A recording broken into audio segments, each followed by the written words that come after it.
The controversial legacy of Dean Rusk, 10 scandalous and shocking facts. Dean Rusk, a significant figure in American foreign policy during the Cold War, served as Secretary of State under Presidents John F. Kennedy and Lyndon B. Johnson. His tenure was marked by pivotal and often controversial decisions that shaped the course of U.S. history. Despite his public image as a quiet, reserved statesman, Rusk's career was not without its scandals and controversies. Here are 10 of the most scandalous and shocking facts about Dean Rusk, from his early life to his most notorious decisions. Fact number 1. A humble beginning with unseen ambitions. Dean Rusk was born on February 9, 1909, in Cherokee County, Georgia, into a poor farming family. His father, Robert Hugh Rusk, was a farmer and a Confederate veteran, who passed away when Dean was only 6 years old. Raised by his mother, Frances Elizabeth Rusk, Dean's early life was marked by financial struggles and the harsh realities of rural Southern life. Despite these challenges, Rusk excelled academically, showing an early aptitude for leadership. He attended Davidson College in North Carolina, where he was known as a brilliant yet intensely private student. It was here that he met Virginia Foisey, a fellow student, who would become his wife in 1937. The couple had 3 children, David, Richard, and Peggy. While Rusk's public persona was that of a reserved and serious statesman, rumors persisted about his strict, almost authoritarian parenting style. These whispers also hinted at marital strains, particularly during the pressures of Rusk's political career, though the couple remained together until Virginia's death in 1996. Number 2. The Vietnam War, a defender or a warmonger? Dean Rusk's tenure as Secretary of State during the Vietnam War remains one of the most controversial chapters of his career.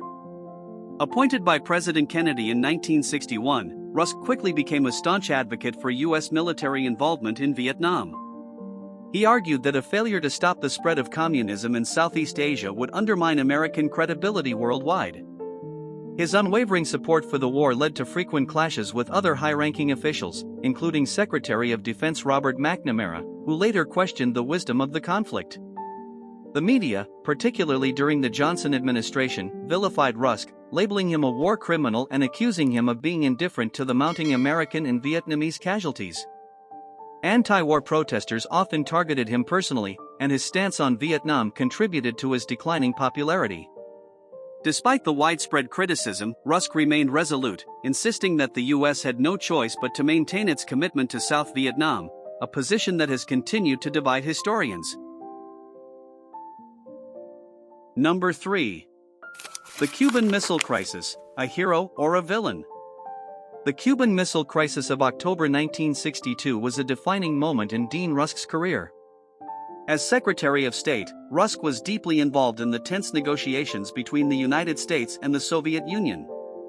He famously remarked during the standoff, "We're eyeball to eyeball, and I think the other fellow just blinked," referring to the moment when Soviet ships turned back, avoiding a potentially catastrophic nuclear confrontation. While this quote has become iconic, Rusk's role in the crisis was not without controversy. Behind the scenes, he was criticized by some in the Kennedy administration for being overly cautious and for advocating a diplomatic resolution that some believed was too accommodating to the Soviets. Detractors argued that Rusk's reluctance to push for more aggressive action could have emboldened the Soviet Union, leading to further confrontations. Despite these criticisms, Rusk's role in defusing the crisis has generally been viewed as one of his most significant achievements, though the debate over his approach continues. Number 4. Allegations of racism and segregationist views. Dean Rusk's upbringing in the segregated South has led to persistent allegations that he harbored racist views, despite his public support for civil rights. Born and raised in Georgia during a time when segregation was deeply entrenched, Rusk was rumored to have internalized the racist attitudes of the era. While he later served in administrations that promoted civil rights, including those of Kennedy and Johnson, some critics argued that Rusk's support was more about political expediency than genuine belief in racial equality. These critics pointed to his early career in the State Department, where he was allegedly resistant to efforts to desegregate the diplomatic corps. Although these allegations have never been fully substantiated, they have added a troubling dimension to Rusk's legacy, suggesting that his public stance on civil rights may have masked more complex, less progressive views. Number 5. The Sino-American relations debacle. Dean Rusk's handling of U.S.-China relations during his tenure as Secretary of State was another source of controversy. Rusk was a firm believer in the containment of communism, which led him to advocate for a hardline approach toward China. His refusal to recognize the People's Republic of China and his support for the continued recognition of Taiwan as the legitimate government of China angered many. Critics argue that Rusk's policies contributed to the long-standing tension between the U.S. and China, delaying the normalization of relations by years. His stance on China remains a divisive issue among foreign policy experts. Number 6. The controversial support for Israel. Rusk's position on Israel, particularly during the Six-Day War of 1967, was another point of contention. Rusk was seen as a strong supporter of Israel, which some critics claimed was at the expense of U.S. relations with Arab nations. His decision to support Israel militarily and diplomatically during the conflict angered many in the Arab world and led to accusations that Rusk was biased in favor of Israel. This support for Israel had long-lasting effects on U.S. foreign policy in the Middle East, and Rusk's role in shaping these policies has been both praised and condemned. Number 7. A secret love for classical music and its scandalous side. Despite his public image as a serious and reserved statesman, Dean Rusk had a secret passion for classical music, particularly opera. He was known to attend performances regularly and even maintained close friendships with several prominent musicians of the time. However, this passion also had a scandalous side. Rusk was rumored to have had an affair with a well-known opera singer, a claim that was never substantiated but fueled gossip in Washington circles. This alleged affair, though never publicly acknowledged, added a layer of intrigue to Rusk's otherwise staid image. Number 8. The mysterious relationship with Henry Kissinger. Dean Rusk's relationship with Henry Kissinger, who would later succeed him as Secretary of State, was fraught with tension and mystery. The two men had a complex relationship, characterized by mutual respect but also deep-seated rivalry. Rusk reportedly viewed Kissinger as an opportunist who was more interested in personal glory than in serving the country.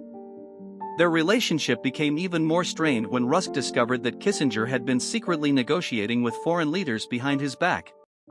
This betrayal deeply hurt Rusk, and their relationship remained frosty until the end of Rusk's tenure. Number 9. Allegations of involvement in JFK assassination cover-up. The assassination of President John F. Kennedy in November 1963 has spawned countless conspiracy theories, and Dean Rusk's name has not escaped association with these speculations. As Secretary of State during Kennedy's presidency, Rusk was privy to some of the most sensitive information in the government. Some conspiracy theorists have suggested that Rusk, along with other high-ranking officials, was involved in a cover-up of the true circumstances surrounding Kennedy's death. These theories often point to Rusk's deep involvement in foreign policy decisions that could have made him aware of threats against the president. While there is no credible evidence to support these allegations, they have persisted in some quarters, adding another layer of intrigue to Rusk's legacy. The rumors reflect the broader mistrust and uncertainty that continue to surround the events of November 22, 1963. Number 10. The final years, a controversial legacy. After leaving office in 1969, Dean Rusk returned to academia, accepting a position as a professor of international law at the University of Georgia. However, his retirement years were not without controversy. Rusk continued to publicly defend his role in the Vietnam War, often clashing with students and faculty who were critical of the war and his involvement in it. In a 1985 interview, Rusk famously stated that he would not have changed his approach to the Vietnam War, despite the widespread criticism and the war's devastating impact. His steadfastness in defending his actions, even in the face of overwhelming opposition, further polarized opinions about him. Rusk passed away on December 20, 1994, but the debates over his legacy, particularly regarding Vietnam, continue to evoke strong emotions and differing perspectives.